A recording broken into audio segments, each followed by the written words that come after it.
Yeah, you stand up so everybody can see me here. I'd like to start by saying I want to come back to something. It may sound strange, but I just want to put it out there, and then I have a more straightforward question for everybody first. What I want to come back to is the idea that in a restrained federal spending environment, there are going to have to be ways to streamline how these programs work. I think everybody recognizes that. And I think there's a lot of bang for the buck in flexible federalism, as you describe it. And I think that can be done through some serious government reform in terms of making these programs work more closely, effectively, and efficiently together. So and I think there's something that's coming, but we'll come back to that. The first thing I want to do is really go right to the grant question, and this is a classic journalist question, and I apologize in advance.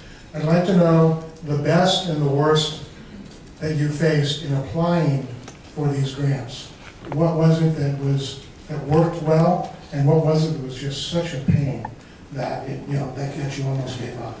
I'd like to ask the three, and then ask Paul to respond, and then get a state response on the end. So, start with Rena. I thought I might have a second to think about this. Well, this was our first one, so first one that I've been involved with. The best thing was that the number one barrier for collaboration is often, well, is there money involved? Am I going to spend my time on this in a way that's going to be productive? What's my return on investment? So as we were able to get together and there was actual funding and people could see that there was, this kind of bucket of gold at the end of the rainbow, that was a good incentive. And so it provided that kind of rallying point, as I mentioned earlier. I think, the worst part was just, it's very complicated. And we had a number of people who were coming to this for the first time. We're fortunate that we have a wonderful Office of Sponsored Projects that kind of held the hands of people who didn't do this kind of thing before, and really helped us put it together. And I know that we also have some Chicago-based EDA people who are going to be providing some assistance with the reporting. So just as a novice to this, I would say that best part is getting the people together with something very substantive. Worst part was just the stuff that you guys deal with every day, which is putting these grants together is very complicated. I have to agree with Rena on most of those points. I think the excitement of breaking down the silos, getting everybody to work together, and we saw that now with about 4 different grant efforts, and every time it just gets better and better. And remember, a lot of what we have to do does draw in, especially because we've answered a lot of the clean tech calls from both Department of Energy and then from the EDA. So we really have to work with faculty that are, pie in the sky, to John's point, really theoretical, working on things that aren't very commercial. And now they have to talk about proof of concept centers and what areas they're working on in these energy sectors. And are they going to really pop out something that can be commercialized? So, it was exciting to see slowly faculty are getting it. And there are faculty that are coming to us and are more engaged with, I want some of my grad students actually going through these commercialization programs. One of the things we did is pop out a competition. And it was a business competition that did require that all the teams, or companies rather, competing had to have at least one Florida University graduate student. So, that part of it, bringing everybody together, was amazing. I think the other thing is, on the maybe negative side, is now when you write these grants and you get everybody on, one page together, everybody's making some great promises and everybody's thinking up ideas, especially in economic development efforts, and now you have to make it happen. And that's what happened with one of the grants that we worked on, this one I was alluding to about the DOE. Lessons learned about how you're constructing, say, the judges' feedback. We brought a lot of venture capitalists on board. And what were the venture capitalists from outside of Florida anticipating out of the teams that it was our first year, and some of the expectations. So I would say when you make these promises in the proposals, that you don't just do it the week before. And there's a lot of groups with a lot of people working on these that will do that the week before. As soon as you see a call for your solicitation, go work on it and really think through the budget, because you don't want to have to fight with federal agencies later on to figure out, oh, can we buy food? Can we buy this? Can we do this? Really think through what you're going to do, and is it really achievable? Because I have to say we achieved a lot this year, but with a lot of uphill hurdles and with a lot of expectations, again, of bringing people down. and maybe not being so ready for that kind of network or crowd yet.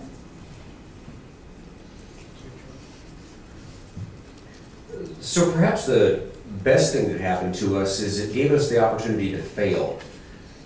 We were an I6 awardee, and we did apply for the I6 Green and the Job Accelerator Challenge, both of which we were not awarded. And as a group that, this is going to sound a bit egotistical, but as a group that is used to winning, it was nice for somebody to actually say no.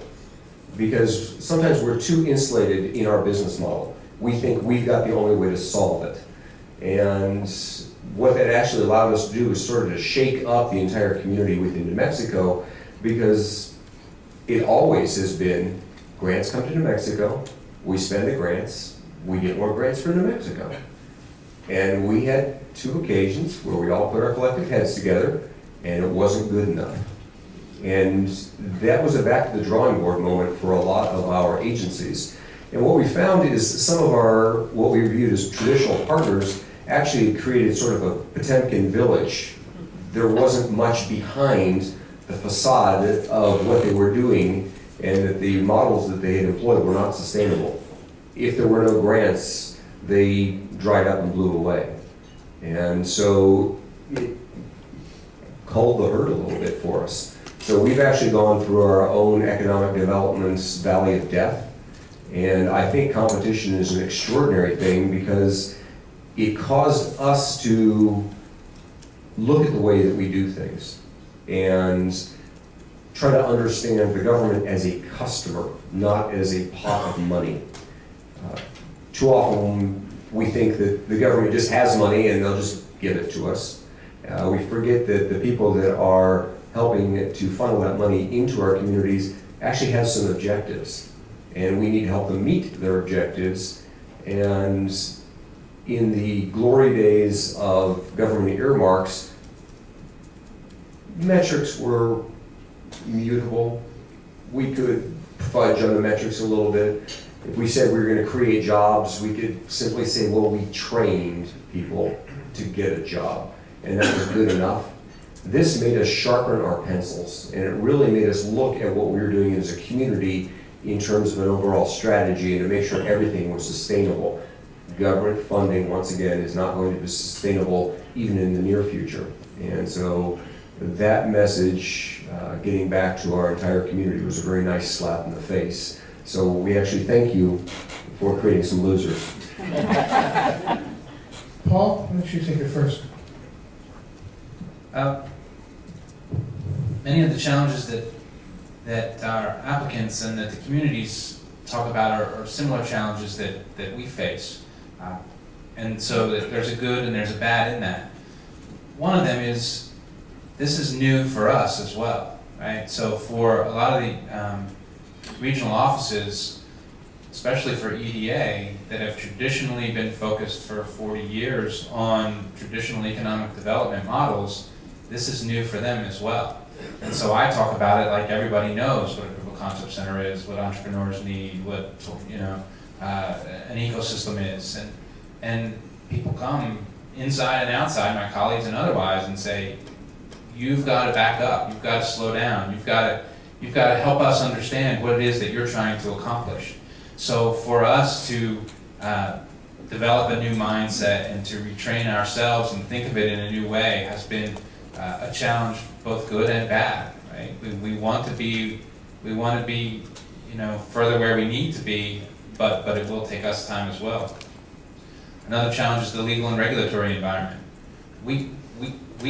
Many of us in the government want to collaborate. We don't understand why the silos exist, and we haven't been in government for 35 years, and so weren't there at the beginning of time or whatever. But there are legal and regulatory requirements, and there are prohibitions against transferring money from here to there, or there's a reason why it was set up so that there are 200 federal agencies that all have some kind of economic development component to them. Right? EDA, that's our sole mission, but the other 200 some odd, right? They get in there a little bit. And so how do we take advantage of the resources that they have and try and partner with them and not not go sideways with the law or with regulations. Then two others that I mentioned are metrics, right? Jobs, jobs, jobs, jobs, right? But a lot of what we're doing creates jobs 10 years from now, 5 years from now. A lot of what we're doing creates jobs indirectly. So how do we continue to find support and interest in what we do when we're saying things like, well, jobs are an indirect benefit of what we do, and it's going to take 10 years, right? That understanding of what our goal is and then figuring out how to get there in an appropriate and effective manner